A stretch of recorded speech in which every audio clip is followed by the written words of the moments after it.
Did you know that there are languages that are extinct, just like dinosaurs?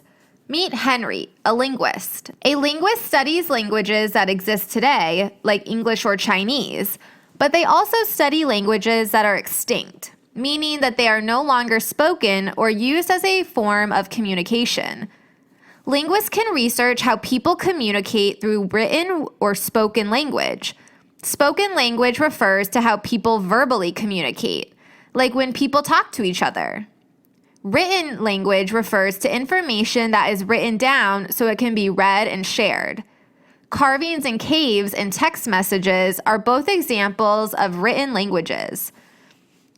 Right now, Henry is studying an extinct language called Akkadian.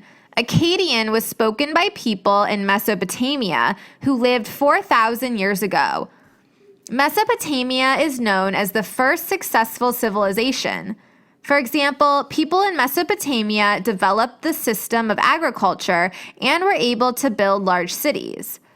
As a linguist, Henry wants to study Akkadian so he can learn more about culture in Mesopotamia. By studying Mesopotamians' written language, he hopes to understand what life was like for people living in ancient Mesopotamia.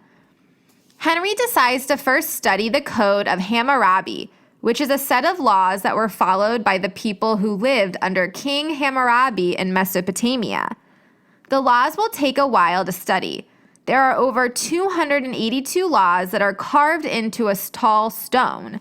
One of the laws says, if a man destroys the eye of another man, they shall destroy his eye. If one break a man's bone, they shall break his bone.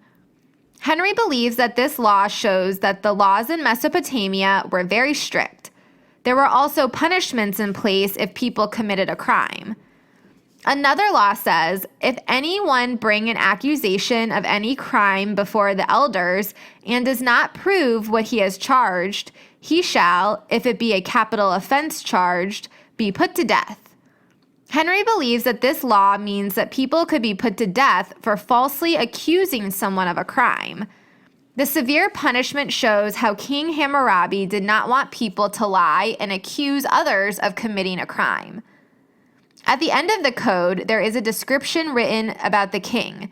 It says, "The king who ruleth among the kings of the cities am I. My words are well considered. There is no wisdom like unto mine." Henry believes this part proves that Hammurabi was a just king who wanted his people to follow strict laws. The code also tells Henry that ancient Mesopotamia had a ruler with powers.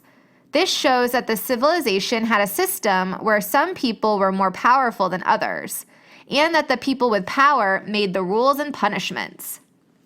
Henry is stoked to tell others about how written language in Mesopotamia can tell us about the lives of the people who lived in ancient Mesopotamia. Now it's your turn to think like a linguist and go on an adventure.